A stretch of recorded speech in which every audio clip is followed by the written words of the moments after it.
खुदावंद में आपकी सलामती हो।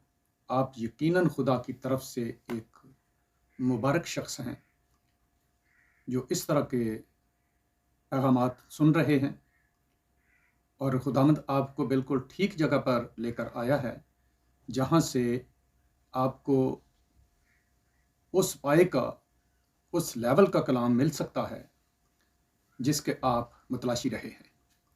तो आज के पैगाम में हम सीखने वाले हैं कि खुदावंद यीशु मसीह की ज़ात अक़दस किस कदर सरबुलंद, किस कदर आला व अरफा है। तो खुदावंद यीशु मसीह जब ज़मीन पर मौजूद थे, शक्ल इंसानी में थे, मुजस्सम सूरत में थे, तो वो इंसानों में उस वक्त इंसान थे, इसीलिए खुद को हमेशा इब्ने आदम कहते थे। तब एक रोज़ रात के वक्त यहूदियों का एक बहुत बड़ा उस्ताद और सरदार निकोदेमुस नाम उनके पास आया। यूहन्ना 3 बाब में यह सारा वाक्य लिखा है। तो उसे अपने बारे में कुछ इशारा देते हुए, बहुत तफसील नहीं बताई, कुछ सिर्फ अपनी ज़ात का इशारा देते हुए खुदावंद यीशु मसीह ने 13वीं आयत में उसे कहा कि इब्ने आदम आसमान में है। ये एक बहुत अजीब लेकिन बहुत बड़ी बात थी कि इब्ने आदम आसमान में है। नजर जमीन पर आ रहा है पर वो आसमान में है। अगरचे उन्होंने फिलिपियों 2 बाब 7 आयत में जैसे पौलुस रसूल ने बयान किया है कि उसने खुद को खाली कर दिया और खादिम की सूरत इख्तियार करके इंसानों के मुशाबे वो हो गए थे, लेकिन उस वक्त भी वो निकोदेमुस को कह रहे थे कि इब्ने आदम आसमान में है। आगे चल के हम सीखते हैं किस तरह वो आसमान में थे। मतलब ये है कि उनके पास कुछ ऐसी कुदरतें, कुछ ऐसे मावरा इख्तियारात थे जो इंसानी सूरत इख्तियार करते हुए उनको छोड़ना पड़े। उनको इंसानी बदन में रहकर इस्तेमाल नहीं किया जा सकता था। उन इलाही कुदरतों को, उन इलाही इख्तियारात को बदने इंसानी में इस्तेमाल नहीं किया जा सकता था। जिस तरह के जब दिमिश्क की राह में पौलुस रसूल पर वो एक बहुत बड़ी सूरज से भी तेज रोशनी की सूरत में जाहिर हुए, तो बदने इंसानी में रहकर वो इस तरह खुद को जाहिर नहीं कर सकते थे।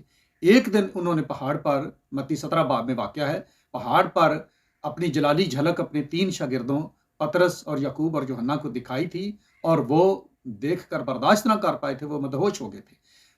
इसलिए उन कुदरतों और उस सूरत को उन्हें छोड़ना पड़ा, खुद को खाली किया। तो खाली करने का मतलब है कि उनका जो कुछ उनकी ज़ात थी, जो कुछ वजूद था, उसमें से कुछ उन्होंने निकाल कर बाहर रखा। वो ख़त्म नहीं हुआ, वो कोई ज़ाया नहीं हो गया। वो इख्तियारात और वो कुदरतें जिनको उन्होंने अपने अंदर से निकाला, फिर लाजिम है कि उनको कहीं ना कहीं महफूज रखा ताकि उनको फिर हासिल किया जा सके। लाजिम था कि उन खसाइस को किसी आला मकाम, किसी आला ठिकाने पर रखा जाए। बस आला तरीन ठिकाना जो कुछ कायनात में मौजूद है वो आसमान है, जहां पर खुदा ने अपनी हुजूरी और अपने तख्त को रखा है।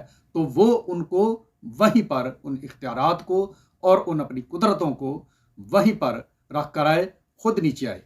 इसलिए निकोदेमुस को ये बताते हो कहा, आसमान पर कोई नहीं चढ़ा सिवा उसके जो आसमान से उतरा, यानी इब्ने आदम जो आसमान में है। यानी उसे बता दिया कि मैं इस जमीन का नहीं हूं। एक दिन फरीसियों से गुफ्तगू करते हुए भी उन्होंने फरमाया था कि तुम दुनिया के हो, मैं दुनिया का नहीं हूं। तुम नीचे के हो, मैं ऊपर का हूं।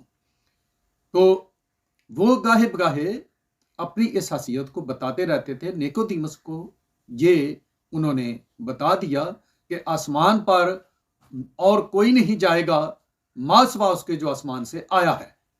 तो वो कौन आया है? इब्ने आदम जो आसमान में है। तो अब है किस तरह?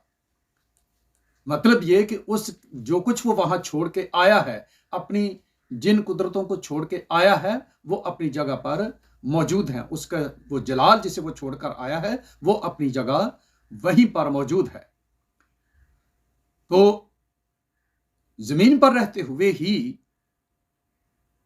यूहन्ना रसूल की लिखी हुई इंजील 10 बाब की 17 और 18 आयत में खुदावंद यीशु मसीह ने अपनी सलीबी मौत से कबल फरमाया था, बाप मुझसे इसलिए मोहब्बत रखता है क्योंकि मैं अपनी जान देता हूं ताकि उसे फिर ले लूं। कोई उसे मुझसे छीनता नहीं बल्कि मैं उसे आप ही देता हूं। मुझे उसके देने का भी इख्तियार है और फिर लेने का भी इख्तियार है। तो उन्होंने अपनी इख्तियार, अपनी कुदरत को यहां बयान कर दिया कि मेरी तो जान तक कोई, अगरचे मैं इंसानी बदन में हूं तो भी मेरी जान मुझसे कोई नहीं ले सकता। ये मैं खुद ही दूंगा और इसे खुद ही वापस भी लूंगा। तो यहां पर आपका वो मसला भी हल होता है जो उन्होंने सलीब पर कहा था कि अब बाप मैं अपनी रूह तेरे हाथों में सौंपता हूं। तो मतलब ये कि ये यही इख्तियार जो यहां उन्होंने बयान किया था, ये बयान कर दिया कि मैं आज अपनी जान दे रहा हूं, अभी मैं खुदा के मकसद के लिए दे रहा हूं। तो यहां हमें एक और बात भी समझ आती है कि किसी और को, जब वो कह रहे थे कि कोई और मुझसे मेरी जान नहीं ले सकता, तो इसका मतलब ये हुआ कि किसी और को उनकी जान लेने का इख्तियार नहीं था। किसी और को उन्हें मौत देने का या मौत से दोचार करने का इख्तियार नहीं था। तो फिर ये इख्तियार खुद उन्हें हासिल था, अपनी मौत पर भी और दूसरों की मौत पर भी। हालेलुया। हमारा तीसरा नुक्ता है कि यीशु मसीह ने सलीबी मौत ले लेने और जी उठने के बाद अभी वो आसमान पर उठाए ना गए थे, अभी वो जमीन पर ही मौजूद थे, लेकिन उस रोज वो, उस घड़ी वो आसमान पर जाने को थे। तो अपने शागिर्दों से अलविदाई गुफ्तगू करते हुए मत्ती 28 बाब 18 आयत में फरमाया, आसमान और जमीन का कुल इख्तियार मुझे दिया गया है। जिसे छोड़कर आए थे वो फिर दे दिया गया है, वो फिर इख्तियार मिल गया है। तो वीडियो को ध्यान से आखिर तक देखते रहिए। मैं जरा अभी बुनियादी नुकात इस पैगाम के बयान कर लूं, फिर आखिर में इसका मरकजी ख्याल बयान करते हुए मैं बताऊंगा कि इस कुल इख्तियार में क्या कुछ आता है। तो इससे आगे हमारा चौथा नुक्ता है, आसमान पर उठाए जाने के बाद। ये मत्ती 28-18 में ये अपने शागिर्दों को बताकर फिर उसके एंड में लिखा है कि वो आसमान पर उठाए गए। तो उठाए जाने के तकरीबन 60 साल बाद जब यूहन्ना रसूल पतमस के जजीरे पर कैद थे, तो वहां पर यह तकरीबन सन 93 बनता है। खुदावंद यीशु मसीह ने पतमस के जजीरे पर यूहन्ना रसूल पर जाहिर होकर बताया। मुकाशफा पहले बाब की 18 आयत में यूहन्ना बताते हैं कि उन्होंने कहा था, मौत और आलम अरवाह की कुंजियां मेरे पास हैं। मौत और आलम मौत के बारे में तो उन्होंने पहले भी बता दिया था, अभी जो यूहन्ना की इंजील में से हमने हवाला पढ़ा है। तो अब यहां पर उन्होंने कह दिया कि आलम अरवाह की कुंजियां, यानी उसका इख्तियार, कुंजियों का मतलब भी इख्तियार है, वो इख्तियार भी मेरे पास है।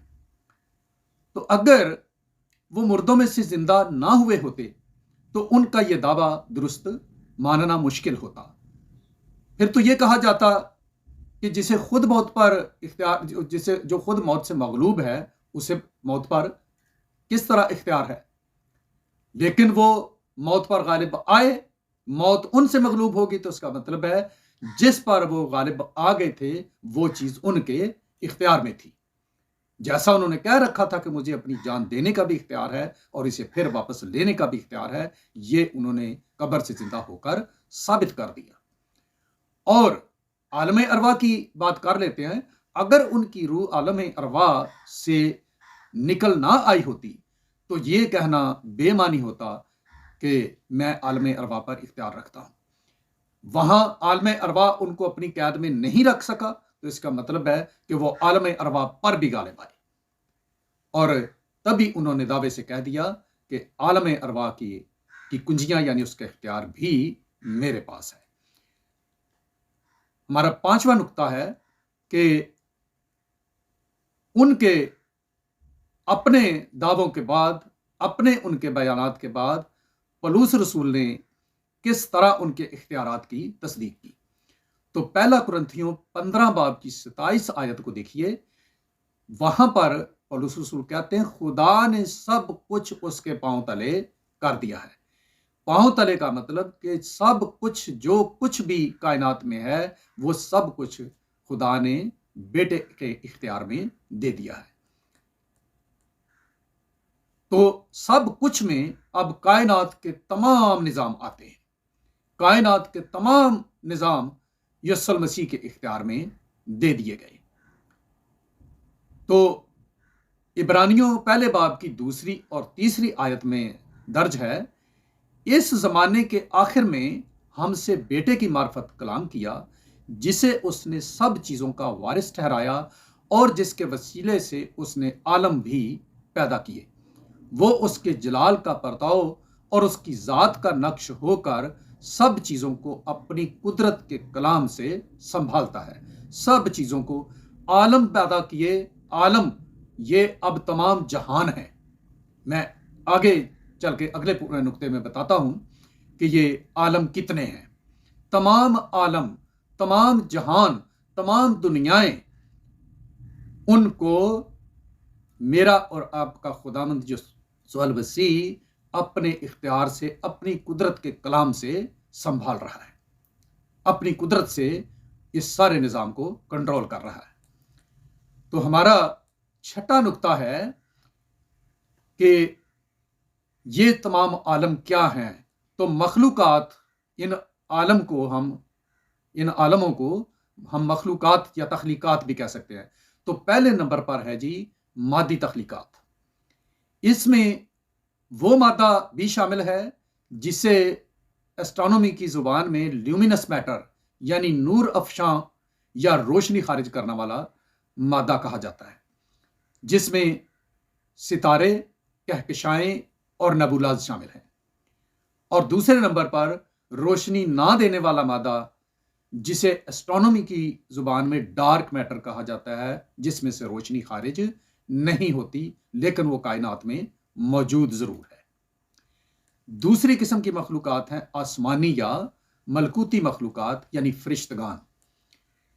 तीसरी किस्म है जी मखलूकात की ज़मीनी मखलूकात। ज़मीन पर जितनी भी मखलूकात यानी जिसमें इंसान और दीगर जानदार जो ज़मीन पर जिस्मानी या बायोलॉजिकल या हयातियाती ज़िंदगी गुजार रहे हैं। और मखलूकात की चौथी किस्म है जी आलम अरवा यानी रूहों की दुनिया, रूहों का जहान।